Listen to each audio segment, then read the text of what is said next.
I'm Ben Sawyer. I'm Bob Crawford. And this is The Road to Now.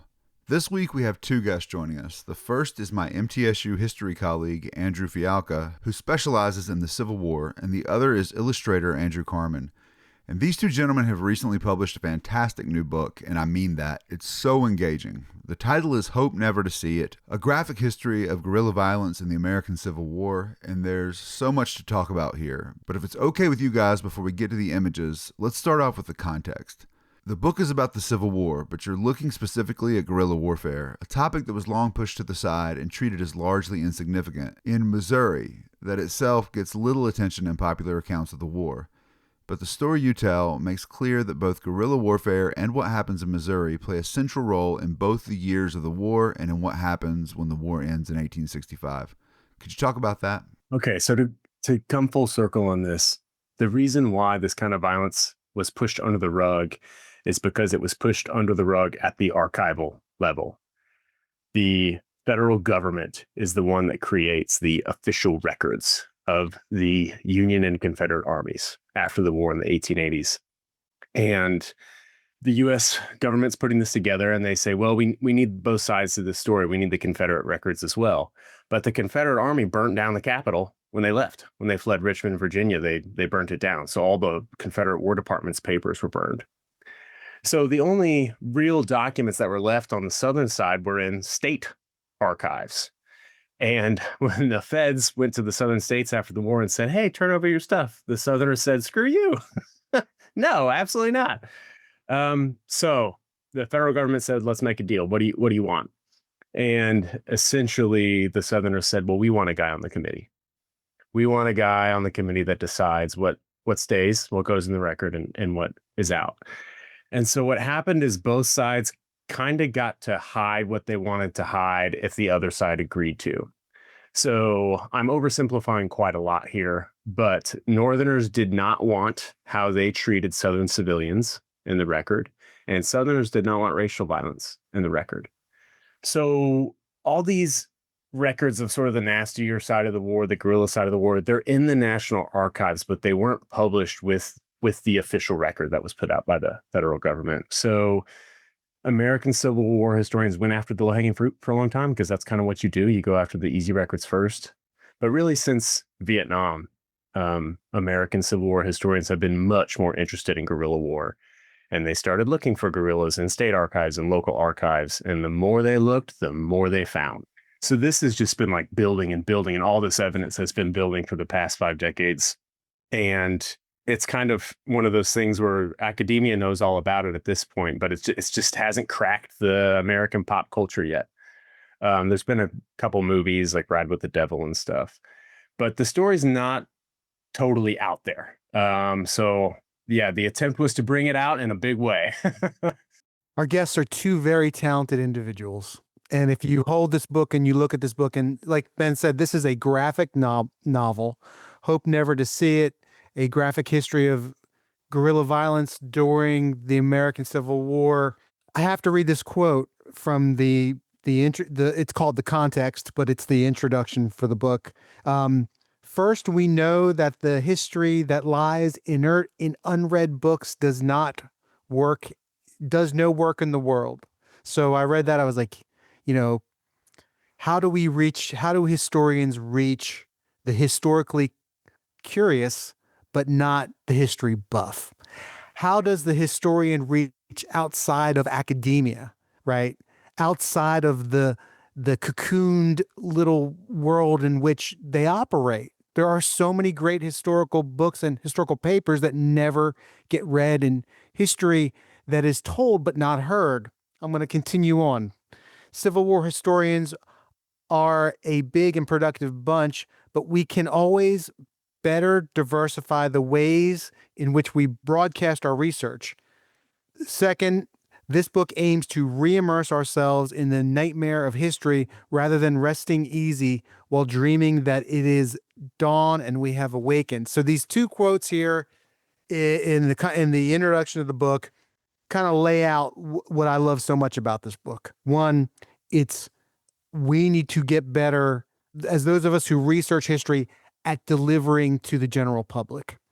And a graphic novel that's so eye-catching and really well made and created is a great way to do it. The other is we need to, historians cannot fool themselves as delivering history saying, but that's not us. We're different now. And then talk about those two aspects of this book. Yeah. So the first one, I think, I was a park ranger. I started my career like in public history, and then I happened to this is my first job at MTSU. And for your listeners that don't know about Middle Tennessee State, we don't even have a PhD program in history. We only offer a PhD in public history. So we are training people who work in museums, and we are training people who work in archives, and we've got guys like Ben here who are doing podcasts. So kind of by accident, I'm an academic historian, but I've always had a toe in public history. And it was always frustrating me to have a foot in each world, because the academics, not a lot of them were talking to the public history people, and not a lot of the public history were talking to the academic people. And so my colleagues and I in graduate school, we talked all the time about, like, we need to be bridge builders. We need to be the people that can do both. So, there are some hardcore academics that they need to produce that hardcore academia and have that debate amongst themselves. And then there are public historians who are doing their own thing. But there also needs to be these bridge builders that can do a little bit of both and maybe do some innovation and some exploring. So, I've got a lot of friends who do that, and we are exploring with different formats, and this is just one of those. So I think people who are coming up in the field, public history is it's a great way to get involved in history and not have to fight this academic competitive job market. It's crazy cutthroat right now. So public history is this cool bubble where you can kind of do both. Well, I would say, Andrew, if I can, not only is it like fighting a bubble, it's like, our graduates include the chief historian for NASA, Ryan Odom, who my wife trained. Like, the head of the whole history for NASA is one of Kelly Kolar's former students and an MTSU graduate. People that run the archives, all over the place. Like, I think that public history, we got historical archaeology here. Like, this is exciting stuff. And it brings together, I don't know, I feel like a department like this it was a great place for you to pursue this project, where you at least knew some people were going to be on board with it. Because we all know how, Andrew, when you come with something that's not exactly what it looked like for the last 100 years, people are like, is that real? Yeah, it was a struggle. I always had people in my corner, and I always had the department in my corner. And I promise we won't turn this into just like pumping up our department, but it is true that not a single person in my department batted an eye at this. Everyone thought it was cool, and everyone said, yeah, green light, go. Zero questions asked. So that gave me a lot of faith, like, in academia and in my colleagues, because I did get some pushback at first, but on the whole, the historians in the sort of American Civil War subfield are jazzed about this, and they have been nothing but supportive. So that's been really cool to see all the support.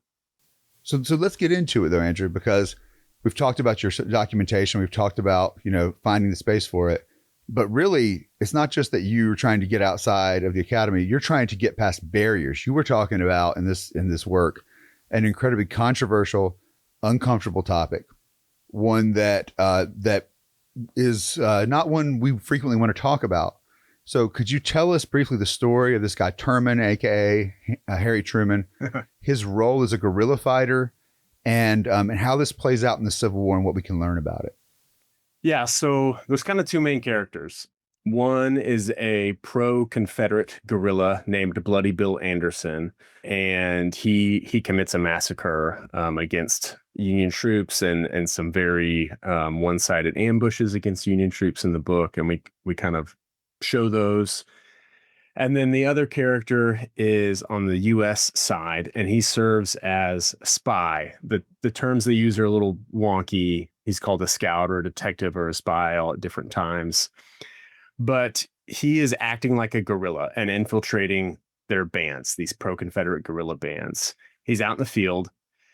Eventually, he gets arrested, always by his colleagues who don't know that they're his colleagues. He gets hucked in jail. He finally gets the right person's ear, and then he gets a transfer to a different part of the state. So he's basically acting as a spy. Eventually, he gets arrested. The right people hear about it, and then they move him. And he does it all over again. The problem is that he's got a drinking problem, a very bad drinking problem. And he's also very good at his job. So he's getting more and more responsibility as he is delving further and further into alcoholism. And it all comes to a head in central Missouri when sort of like the war is sort of coming to a head and it's getting gnarly everywhere. That also happens in the middle of Missouri.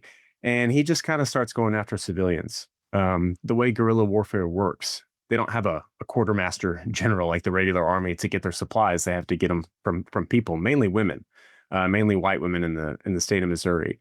And so Terman finally decides, you know what? We can't catch these guys.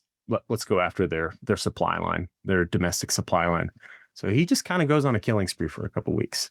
So we tell this nastier side of the story. And Bob, to get back to your question, like that quote, we need to re-immerse ourselves in the nightmare of history.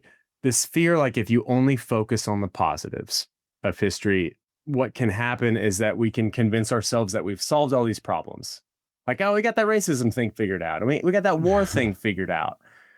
When really, if you only focus on the positives and none of the negatives, we're fooling ourselves if we think we figured these things out. So the idea is not to like, be unpatriotic or come off as unpatriotic in any sort of way. It's to say we have got to see the whole side of this if we're going to move forward and do it well.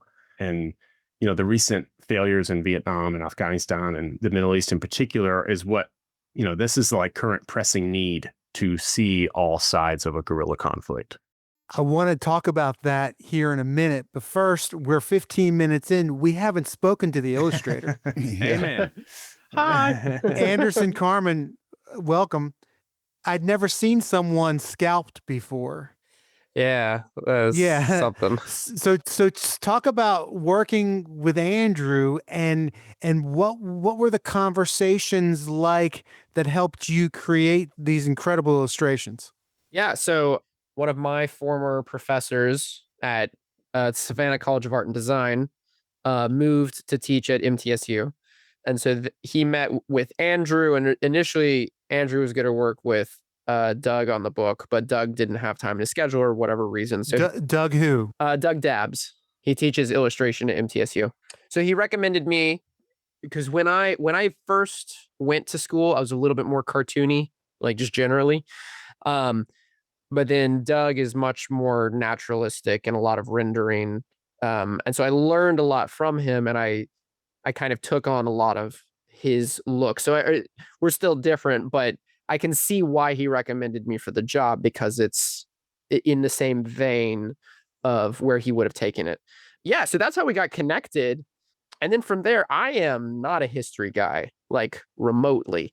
I would struggle to tell you the years that the Civil War took place. I'm a little bit better at it now, having done a whole book on it. But even then, it is funny because like people, we were watching True Grit the other day, and like a couple elements of this story get like name dropped. Like they talk about Bloody Bill Anderson and Quantrill and General Sterling of the Confederacy. All this, and I'm like, oh, I know these guys. I know what's going on. Like it was kind of funny to get a whole history lesson from the project that I'm working on. But so yeah, so I is not a history guy, not really a naturalistic guy. Like I said, I now tend to draw a little bit more naturalistically, but I still lean towards the more cartoony stuff. I'm making my own baseball book, and it's much more cartoony than this. It's definitely not as gritty as this. Well, I hope not. But maybe some bits. But what was really appealing to me about this is just kind of the grittiness of it and the naturalistic tone. And I do really like anatomy. So it was several conversations I had to have with Andrew about the violence of this book. And like, I'm comfortable mostly with drawing violence and all that. But we had to have a couple pretty serious conversations where I was like, okay, so like you can put scalping in the script, and I'm gonna draw scalping, but just remember, I have to like study that. I have to like figure out how does that work and kind of, and so there were a few things that were in the description of the massacre, particularly genital mutilation, that I did tell Andrew. I was like, I'm just not going to draw that. And it's interesting because now that we've gone on tour and we've met some librarians and stuff, turns out that nudity would have been like the big thing that probably would have kept this out of a lot of markets and people willing to put this on a syllabus or something. So it's kind of interesting. It wasn't super intentional to do that. It was more just I was like, ooh, I don't know if I can bring myself to illustrate that. Can I just say that's a fascinating observation about our society and the fact that like what is in here. And then they go, well, if we saw some genitals, we couldn't have it. But the skulls and the people being, anyway. Well, yeah, there's a dude that gets run over by a train in this. That's totally fine. That's chill. That's the one I get. And this is what I wanted to ask you about because, there's historians out there, you know what it's like to go through documents and like you, in reading a bureaucratic description of like a horrifying event, right? Where someone's got to report it and they write it down. And the thing is like, you're getting the words and you feel them, but how do you convey them to folks?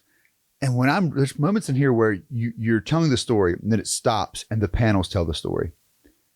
And you go, I know what the document said and I know it. And it's more memorable than it would have been if they were like, and then they tied him up, like watching the train come over the guy, like where you see him tied there and the sense like you feel the stress on him.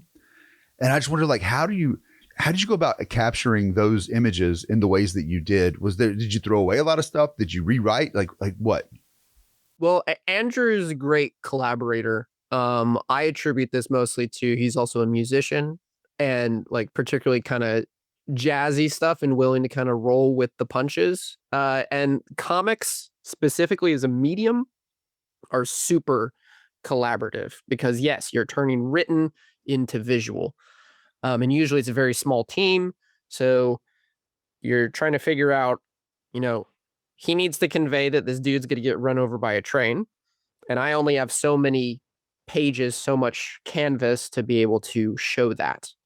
So Andrew was pretty good at killing his darlings, no pun intended, but just kind of editing the stuff out that didn't need to be there. But then also as we went through, like our process got super streamlined. Like at the beginning, I think Andrew you were a lot more specific on like panel 1, this happens, panel 2, this happens, and so on. And then by the end, you were like, this is page 100. These are the things that need to happen. You figure out how to do it.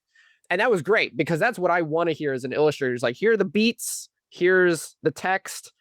There were a handful of pages where he was like, here's the text. I'm like, okay, if there's that much text, we can't hit all these beats or vice versa. Like there's that many beats and on one page, we've got to nix something or move it.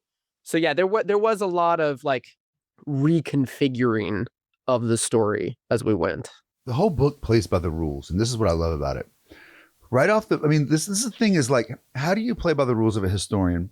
Right, while entering into something that historically is has some elasticity to it, the way you tell a story, right? And obviously, there's the gap between what it actually looked like and the way you imagine it.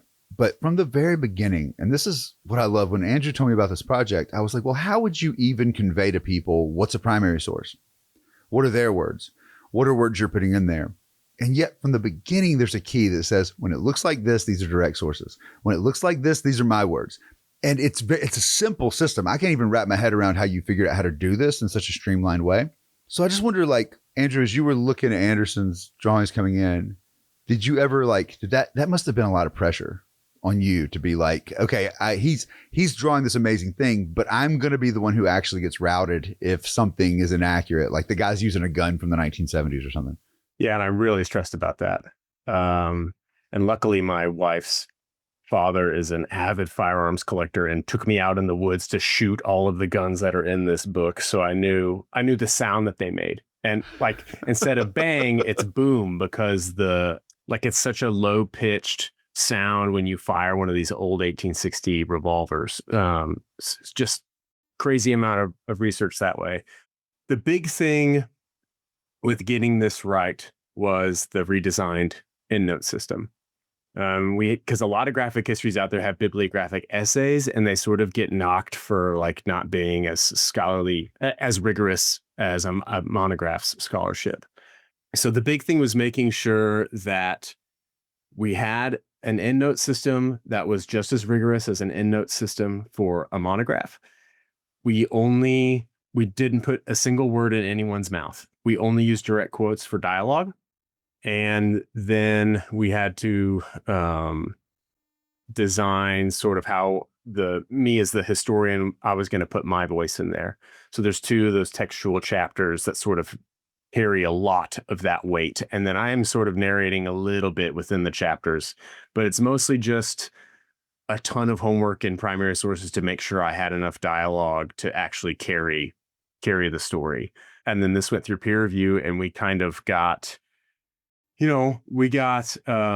suggestions on how to display certain things. So when you're reading between the lines in a primary document, historians call it reading against the grain.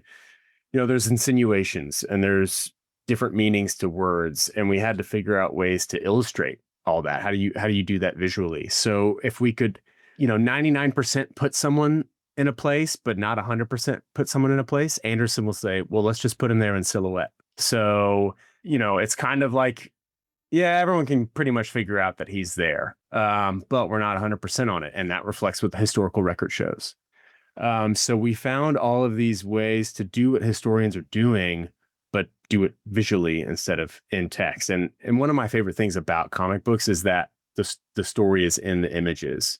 And so I'm glad that you said that, Ben, because I tried really hard to make that happen. And I'm afraid of my history colleagues who are trained to gut books and read them fast, that they're going to miss a lot of that because they're just not used to sitting down and reading a book slowly. And you have to do that with graphic novels because so much of the story is in the artwork. And if you're just flying through, you're going to miss it. So get into a little deeper detail about how you sketched out the book, as far as like literal sketching out the book, not the illustratively sketching out the book, but how did you sketch that out? What did you put down on paper as part of the initial chapters? So we started, Anderson and I just sort of had to introduce each other to our worlds. So I sent him all of these photographic essay books from Matthew Brady and Alexander Garner, these super famous Civil War photographers. I was sending him hundreds of reference images. This is what a canteen looked like. This is what a revolver looked like. And then he is sending me comic books. Like, check out the panel configuration in this book. Check out how this book displays action really well. So we were sort of getting a crash course in each other's world. And then DC and Marvel are the 2 biggest comic companies. They both have a sort of the DC Guide to Writing Comics. I mean, they're just cheesy titles like that. And I got those. Would this be DC or Marvel? Both. I got them both. No, but I'm asking you, like in my son's context, where the war between DC and Marvel is like Coke and Pepsi of Ben and I's generation. Anderson, you might be better to answer this. Our style of collaboration would be called the Marvel method, which is very much like here's the beat or beats that need to come across on this page. Then I run away and put art, and then he comes back and we kind of fiddle with text. That's kind of the basic Marvel. It's sometimes just called the Marvel method.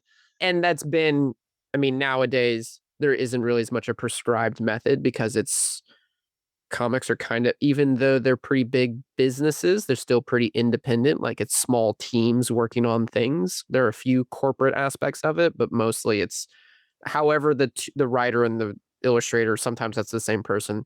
However, they work well together to just get it done. It almost doesn't matter. But so what's the DC method then? I'm sorry. This is like, it's like, honestly, Andrew, this feels like a methodology class. I'm designing it right now. Don't worry. I would say the DC method isn't as like codified as like, cause like Marvel method, you say that to another comics guy and they're like, I got you. I understand. DC method, like I said, it's probably just more generally like, here is the script, panel 1, this happens, panel 2, this happens, blah, blah, blah. It may be a good example of that. I'm going to shoot myself in the foot with my friends, but the graphic novel Watchmen was written by Alan Moore. And Alan Moore specifically it was printed by Vertigo, which is a imprint of DC. So it's kind of seen as under the DC umbrella. But anyways, he was super duper duper particular in every single panel. He had a very specific idea. In the foreground is there's this piece of trash because 9 books later, we're going to reference that and it's going to hit home like a bag of bricks. So if the writer is that in tune with the overall vision, and if they're familiar enough with comics, they can get away with it. A lot of like the big, what I would say are like the biggest creative names in comics these days that are writers have either been writing in comics for the last 20 years or they've been artists of comics because they know how the medium works from the art side. So now it's just a matter of handing a project off to someone else because they don't have time to do the book themselves. To kind of button this part of the conversation up, unless Ben has something else, the actual writing of the text, I mean, how did you sketch that out? What was that like? So after we were familiar with how this relationship could work, we took this kind of standard 22-page comic chapter. And so I had 22 squares in front of me and I had the plot. I knew what needed to happen and I knew it needed to get it to 22 squares. So in my own mind, I sort of fit the story into 22 boxes. And then I wrote the script from that. And the script described to Anderson what was on each page, but I had to do it with primary sources because I didn't want him to just draw my vision in my head. I wanted him to draw the primary sources and do justice to those and footnote those. So I am handing him a script, but the script is loaded with text from primary sources and then reference images. Like I said before, this is what the canteen actually looks like. This is what the rifle actually looks like. So he was just like inundated with primary source material within the script itself. And then he took it over from there, sort of did it's called thumbnails, kind of looks like a rough storyboard. And then we sort of, collaboration ensues. And we had to learn, I kind of started with the DC method, very, very specific. And I very quickly learned what he could do better than me and what I was bringing to the table. And I do credit being a musician with that, because when you're in a room with other musicians, you learn how to talk to them and you learn how to try out ideas and how to try them out quickly, and who's good at what. So we were able to very quickly play on each other's strengths. And he was just so good at panel configuration and knowing if I said, this is the one thing I really want to get across in this page, he would say, okay, I know exactly how to do that. We need to format it this way. The eyeball needs to go like this. I said, great. Make sure all this is on there and go for it. That was the funnest part. It was kind of a blast doing that. It was a ton of work, but it was like that work where you wake up in the middle of the night and you can't go back to bed, not because you're stressing out, but because you're like, oh, there's 1,000 ideas blowing up in my brain right now. And I'm too excited to even sleep. I got to go get them out on the page.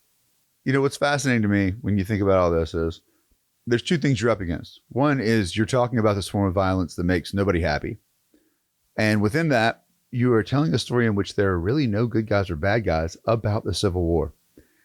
And then you go, well, this is going to be hard enough to get people to hear. What if I just took this to everybody with a more accessible form, like a more accessible medium? Like why did you pick this story?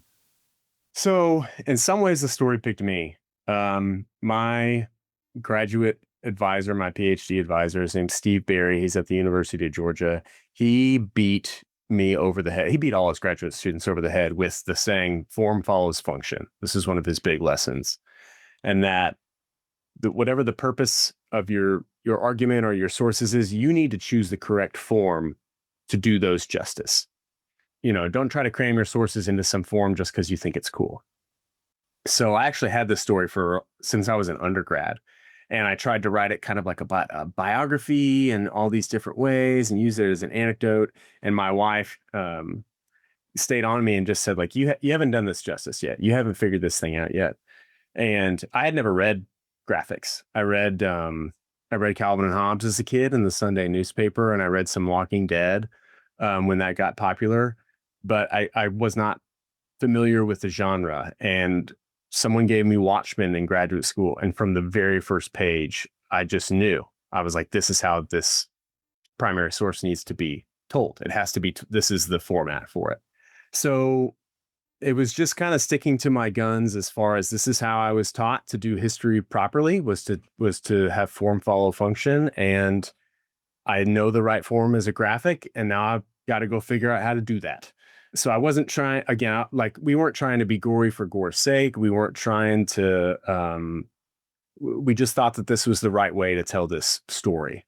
The violence that's on these pages is uncomfortable, and people need to feel uncomfortable. And to do that, we had to show it to them. It's kind of like, a good musician is trying to make you feel the vibe of the song. How do you play a drum set and make someone feel sad? That takes like 20 years to learn that lesson. It's very difficult. That's actually for the person playing the drums, right? Is their side. Right. Exactly. You have to embody that. Sorry, Mike. And so that was just me staying true to all those lessons that I knew as not only as a graduate student, but also as an artist, and knowing to have the form follow the function. And the function was sort of to say, there's this unglorious and unromanticized part of war, and we need to know about it because we are really struggling. We're spending trillions of dollars. I think the last time I looked up the Afghanistan-Iraq war cost, it was 1.6 trillion or something crazy like this. That has ramifications for our economy, presidential debates and elections. It's just a story that needed to be told, and it needed to be told to a wide audience. And so this is how I thought that it had to happen. So you mentioned in your book this idea of the guerrilla warrior, right? And guerrilla fighters, and how here it is prevalent in the Civil War, but it was lost to Civil War history for a long time until it became relevant in the 60s and these left-wing guerrilla fighters, and then of course Vietnam. So talk a little bit about that and how that makes this story so relevant. Yeah, so it's funny, like sometimes guerrillas are the good guys in American pop culture, like Luke Skywalker, coolest gorilla ever, and then sometimes they're the bad guys. Sometimes they're the racist Klan members. Sometimes they're the left-wing radicals in the 60s, the Weathermen. That's the great part of the 70s lecture when you get to talk about the Weathermen. So I did walk through that in the book, like how the guerrilla has been perceived in American memory throughout, particularly the 20th century. But one of the big points in the book is like, I just did this project where we tried to catalog all of the violent events in the Civil War. And I think 40% of the instances of guerrilla violence had a regular actor, had a regular soldier. So one thing I'm trying to do with this book is to knock down these walls between like the good war, the regular war where you wear a uniform and you're on a battlefield, and then this guerrilla thing off to the side. A sideshow is how it's called in American Civil War studies. And really, like, that curtain between the two is just getting shredded right now, because we're finding so many instances of guerrillas targeting the regular army, and then we're finding so many instances of very organized anti-guerrilla campaigns, or what we would call a counterinsurgency today, but in the context of the Civil War. So one thing I'm trying to say with this book is you can't ever sanitize war. It's going to devolve into butchery at some point. And that's okay. We can't fix that, but we just have to be damn sure that the end goal is worth it. Let's say, okay, the question of going to war has come up again. We know it's going to devolve into butchery. Is it worth it? Is that worth it to us as a country to engage? That's all I want people to think is like, let's know going into this, the lives that we're going to ruin, the families we're going to break up, the veterans that we're going to leave with PTSD. Let's be conscious of that before we just say kill them all. when I think of the term guerrilla, like I go, we all go back to our original, where we first heard it, which was Africa and Central America in the 1980s. That's where I, watching the news as a child, learned the term guerrilla fighter and the guerrilla warriors. It is such a, but it's such a, like you're saying, Andrew, just like the whole thing where we essentially, like, Washington's troops are pulling, like, they're like, to them, they're a real army, but to the British, they're not. And then they're using these surprise attack, techniques. And then later on, well, the Vietnamese study them, like the Viet Cong. And you're like, huh, that's really weird that we got defeated by some of the tactics that were pioneered by our own founder. It just gets messy. And I don't know. I really appreciate you taking this on, because there's no heroes.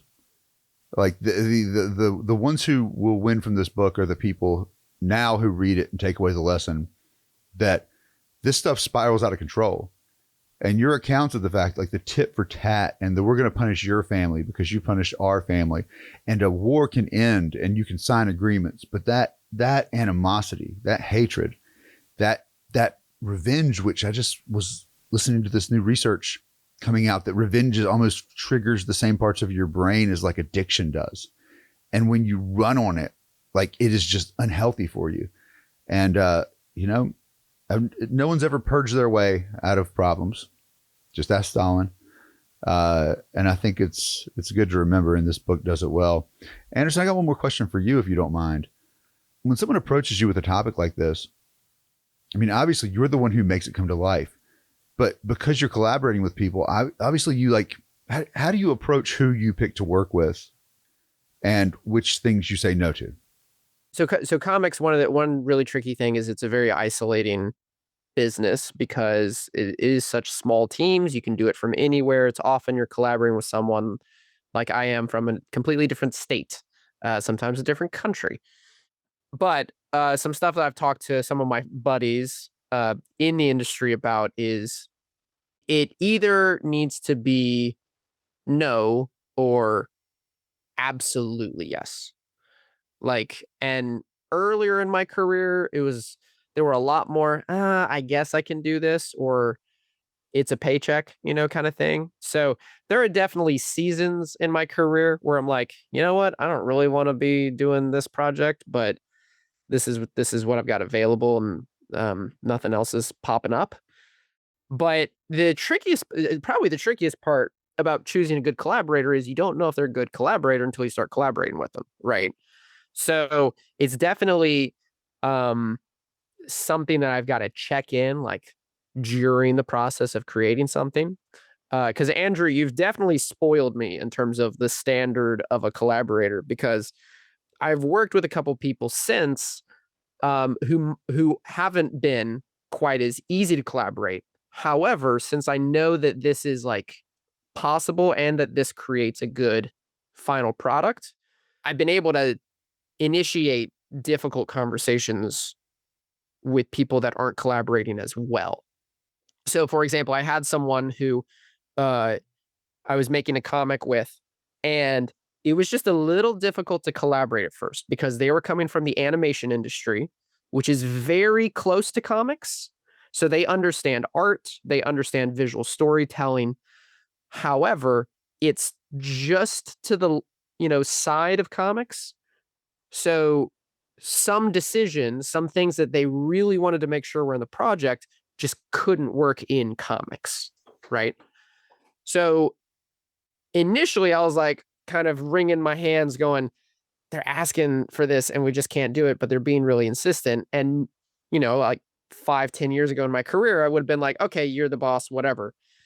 But I was able to talk to them and say, hey, we've got to collaborate. I've got to show you the limits, and then we've got to do that figuring out. And it was so great just to have that conversation, and then they were able to work with me better. I worked with them, and then we ended up making an awesome book. But in terms of like, before that, how do I figure out what projects I want to get on board? I mean, at this point, most of it comes down to, do you have a publication plan? Because this industry is real tricky. And there's a lot of people that have a project that they want to make, but not necessarily somewhere it's going to go or something they're going to do with it. And there have been a few projects I've worked on that have the budget, but not necessarily the production plan, or they had the production plan, but not the budget, right? So it's kind of here or there. We gotta mix and match. But I mean, subject matter wise, this was kind of dark, gritty, and gnarly, which is stuff that I like. If Andrew had come to me with a history of baseball comic, I would have said yes sooner, probably. Well, maybe that's the next one. There's already one, so I'll try not to compete with friends, but it's a good idea. I mean, Andrew and I have already been talking about, potential another book, not like a sequel to this, but just the same vein of storytelling. And it's got me really excited about stuff. Anderson, that made me think of like, and Ben, you can relate to this. At the beginning of your career, you're just trying to hit the stuff you have to do for promotion and to keep your job. And like Anderson supports a wife and 3 kids in a 3-story house by drawing pictures. Think about that. That's amazing. Yeah. That's amazing. It always boggles my mind when I think about this, that this guy can go in a room and draw and support, such a big family and a good lifestyle on that. It's wild. Really a small army, right? He's got a small and so like, yeah, at the beginning of your career, when you're just taking jobs, it's kind of like at the beginning, when you're in grad school, you're voluntarily working 15-hour days because you're just grinding yourself down because there's so few jobs available and you're just desperate to get one of those jobs. And then in academia, you can fall into the rat race of like, okay, well, next step is this promotion, and I need to write the articles, and I need to get the book, without even questioning form follows function.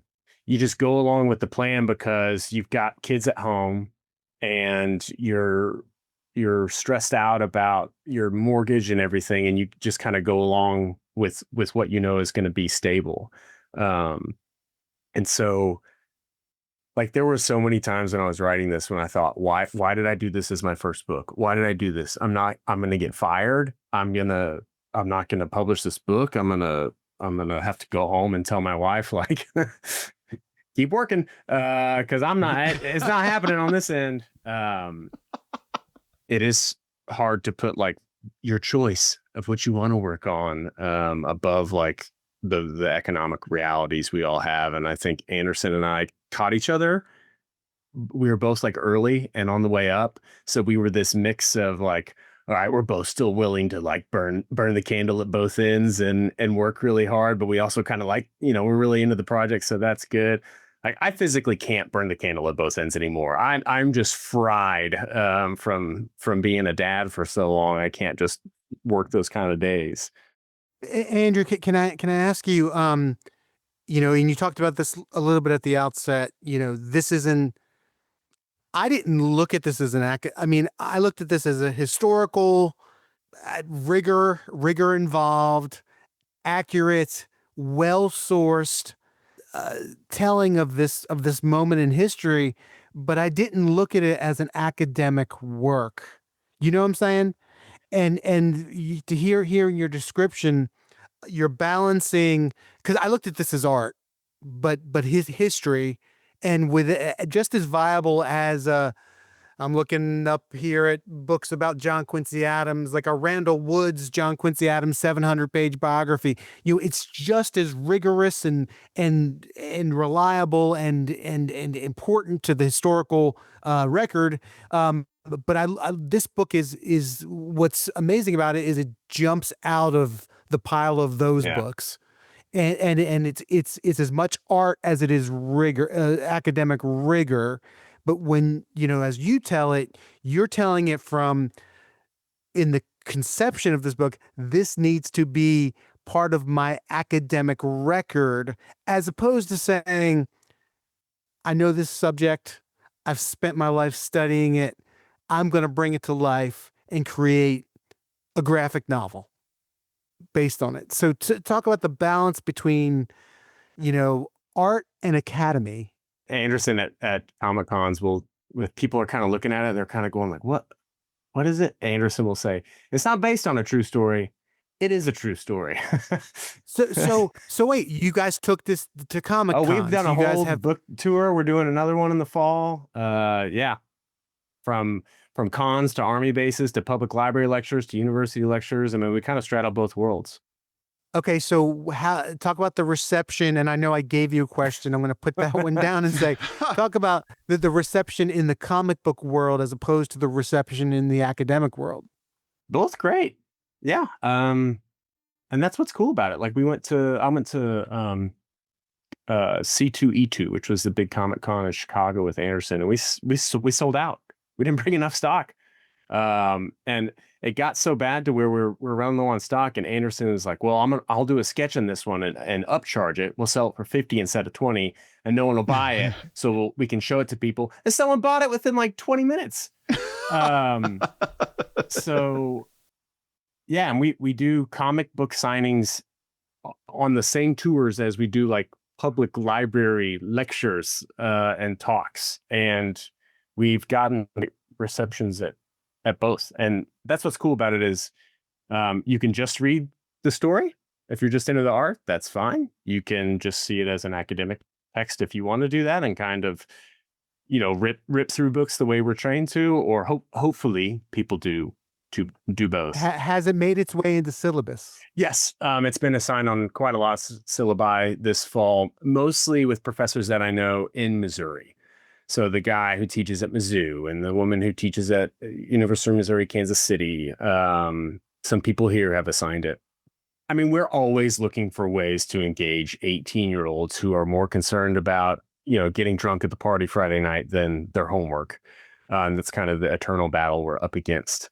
So my hope is that this does offer teachers a way to sneakily have a very serious discussion. They think they're reading art, and then all of a sudden you're talking about, the implications of violence in our modern political climate. That would be my hope. Yeah, I think it's good to catch people off guard.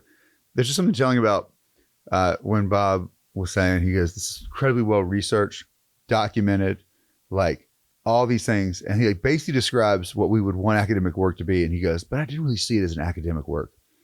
And like what does that word become if it's like, basically you were like, at no point was I bored when I was reading this. Exactly, Ben. I mean, that other than for you and I and the people who enjoy reading academic works, but even some of the, we read books and sometimes it's like, well, we love the information and we love the subject matter and the relevance and again the rigor. But we've said this more than once: the journalist writes the better history book than the historian. 9 out of 10 times. So yes, that's right. I did not look at this as an academic work. In fact, when it arrived at my house, I didn't know it was coming, and I didn't know who sent it, and I was just very excited to receive it. And I was like, "Oh my God, this looks so cool." That's awesome. Because I guess I told you, I was like, my friend Andrew Fialka, like he's got a great new book out. I didn't even bother. I don't think I was like, it's coming to you. I was like, ooh, what's this? No, but you know what, man? I got to say this before we wrap up. It is so nice, like where we're at right now, where like people in power are saying they don't want to hear anything bad. It makes them feel bad when they hear these histories, right? You've got the current president recently saying, he doesn't want the Smithsonian makes him feel bad. And then strangely enough, making this campaign facts, not feelings. It's like, dude, you said it made you feel bad. But it's so nice to see this and you remind us in here of just the simple truth, which is everybody who ever lived is the same species we are. Like we all have the potential to be the characters in that book, and somebody's got to be the best and worst of a generation. And it could be you. And just recognizing that these things that like we're right now, and we are so much victims of our own success. I told Kelly today that we're standing on the shoulders of giants trying to chop the giant's head off because we can't see as good. Like if his head was gone, it's like we just assume that we can take away the necessary parts if they're inconvenient and still get all the benefit from it. But I think this book is a great reminder. It is brutal and it doesn't turn away from that. And yet you say this is what happens, and it's important to remember the worst moments when these bad things happen so that we can avoid them, so that we can think about them and understand they're possible. And I really appreciate that, guys, for that work, because we need stuff like that. And Anderson, like some of the drawings in here, just they hit you in a way that no text could. And so I appreciate you guys doing this work and stepping a little bit outside your comfort area to make something that's definitely gonna, and already has, appealed to a much broader audience. Thank you, Ben. I do, just quickly to follow up, the goal is to make things better, like make people want to get better. And you can't do that by just looking at positive things. You have to look at negative things and say, okay, how can we make those better? Let's keep doing the good stuff and get better at the bad stuff. So I'm glad you took that message away, because that's the one that I'm afraid is going to fall on deaf ears, but apparently not. You're lucky in the fact that Greg Jackson, our friend from History That Doesn't Suck, has a book coming out, and I read the manuscript for it, and I already said, can I bring this up on the podcast, because it's so good. But it's also some of these hard moments in the past with the message. You've got to remember these so you can keep things in perspective. So I like the idea that so many smart people are trying to bring this message to us, because it's a good time to hear it. Well, guys, thank you so much. Our guests today were Anderson Carmen and Andrew Fialka. Their book, Hope Never to See It, A Graphic History of Guerrilla Violence During the American Civil War, is fantastic. There'll be links to that in the episode description. And follow these guys on social media. Where can we find you guys? I'm only on Instagram at Andrew Fialka, but my name was taken, so the F is a PH. And Anderson? The best way to keep in touch with me is my newsletter. It's on Substack. It's called Drawing Conclusions. I just send out a newsletter once a month, projects I'm working on, projects I've completed, some recommendations, other things. That's the best way to keep in touch with me. Excellent. Links to all that in the episode description below. Or if you listen on SiriusXM, go to rtnpod.me and you get all our information there. Thank you so much, guys. Thank you for having us. We really appreciate it. Ooh, yeah, thank you. Thanks, guys. Thank you for listening to The Road to Now. If you enjoyed this episode, please tell the world by giving us 5 stars and a review on Apple Podcasts or 5 stars on Spotify. Or spread the word directly. Just text a friend maybe, or share a link on social media. Anything helps and we appreciate it. And if you've got a friend who hasn't gotten into podcasts yet, let them know they can hear us every weekend on SiriusXM's POTUS channel 124. Now is the time when we say our special thanks to our supporters on Patreon and give a shout out to our Washingtonians. That list is Tanya Marsh, Mary Hawking, Tim and Caitlin Wells, Fig White, Matt Williams, Team Martin, Ann Williams and Frank Edwards, Nate Farrer, Jennifer and Magnolia, Chris and Teresa Adams, Joy Avery, Edward Carlson, and Aaron and Derek Garrison. Thanks to all you guys for supporting us.